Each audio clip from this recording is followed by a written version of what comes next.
Madurez en Cristo 11. Estamos hablando de ese proceso de madurez en Cristo, compartiendo información para la formación discipular. El discípulo determina encarnar cada uno de los elementos del fruto del Espíritu Santo. Estuvimos viendo 8 de los 9. Amor, gozo, paz, paciencia, benignidad, bondad, fidelidad y mansedumbre.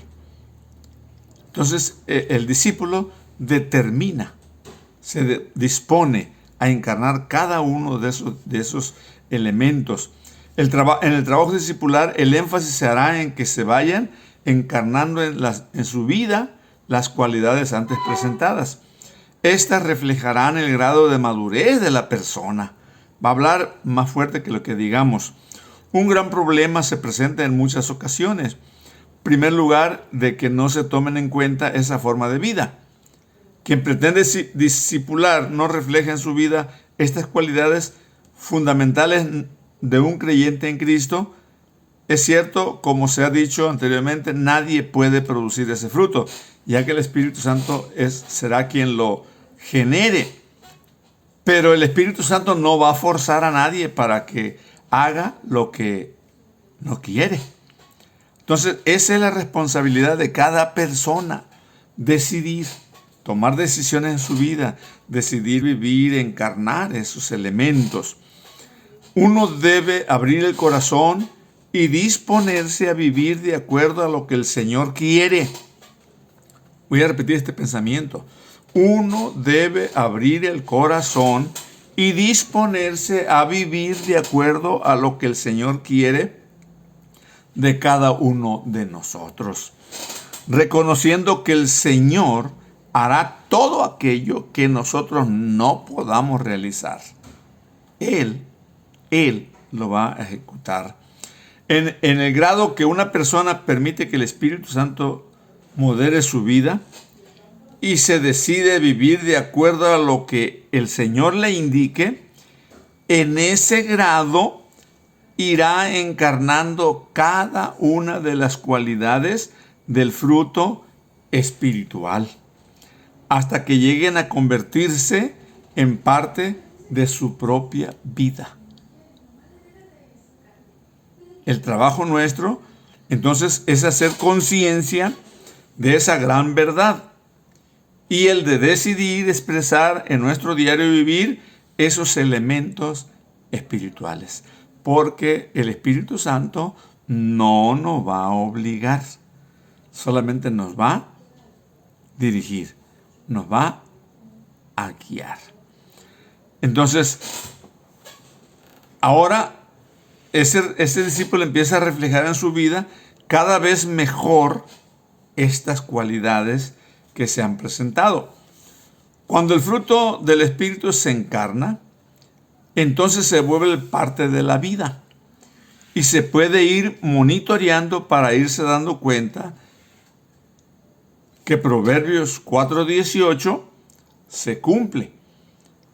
Dice Proverbios: mas la senda de los justos es como la luz de la aurora, que va en aumento hasta que el día es perfecto. O sea, es un caminar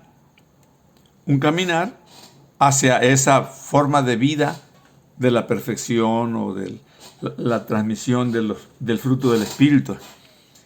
El discipulado tiene que ver con un proceso en lo cual se requiere disciplina para poder ir creciendo. Ahí es donde se requiere el acompañamiento de alguien que ya ha experimentado ese crecimiento, alguien que se convierte en su mentor, en su discipulador, etcétera, ¿no? Entonces, ese debe ser alguien que ya ha experimentado en su vida esa vida, esa forma de expresar. Si no se toma en cuenta esta característica, entonces no se podrá avanzar y se seguirá adoleciendo de un crecimiento integral dentro de la iglesia, dando vueltas y vueltas y vueltas y vueltas, pero no un crecimiento. no un desarrollo, no un avance, aunque a veces tenga chispazos. De ninguna manera se pretende que las personas lleguen a no fallar de alguna manera. Por más crecimiento que tengamos, vamos a tener esa lucha constante del crecimiento, de no fallar. Que vamos a fallar, ¿no? Sino que nos demos cuenta que vamos creciendo día a día, para darnos cuenta en qué nos vamos creciendo y en qué se vamos creciendo. Si nos damos cuenta en lo que sí vamos creciendo, reforzar, pero en lo que no vamos creciendo, impulsar, ayudar hacia adelante, ¿no? La perfección debe ser el ideal siempre. Según Pablo, el Señor Jesucristo nos ha equipado para ello, según se puede ver en el siguiente pasaje bíblico, que es Efesios 4, del 11 al 16. Voy a leerlo todo, son 6 versículos. Voy a leerlo lentamente. Dice: el que descendió es el mismo que también subió por encima de todos los cielos para llenarlo todo.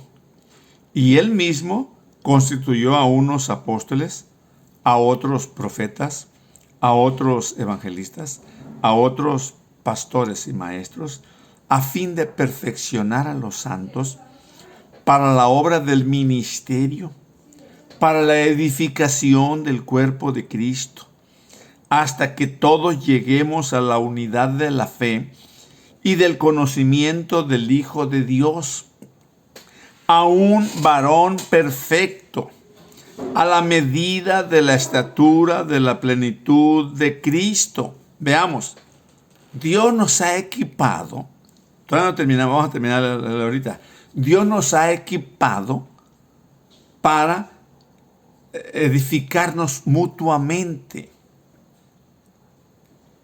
Nos ha dado dones, capacidades, para que podamos servirnos unos a otros dentro de esa conciencia del discipulado. De que los demás necesitan de mí, yo necesito de los demás, y todos nos necesitamos unos de otros. Entonces, y hay un ideal. Voy a volver a leer este ideal de Cristo. Dice: hasta que todos lleguemos a la unidad de la fe y del conocimiento del Hijo de Dios, a un varón perfecto, a la medida de la estatura de la plenitud de Cristo. Dígame que no es un ideal. Yo le llamo a veces una utopía, un ideal, algo que no tiene nada que ver con nosotros, tiene que ver con Él en nosotros. Pero en esa apertura del corazón, en esa disposición. Y sigue diciendo Pablo, para que ya no seamos niños fluctuantes, llevados por doquiera de todo viento de doctrina, por estratagema de hombres que para engañar emplean con astucia las artimañas del error. Veamos la importancia del discipulado, para que ya no seamos llevados, desviados, confundidos, sino que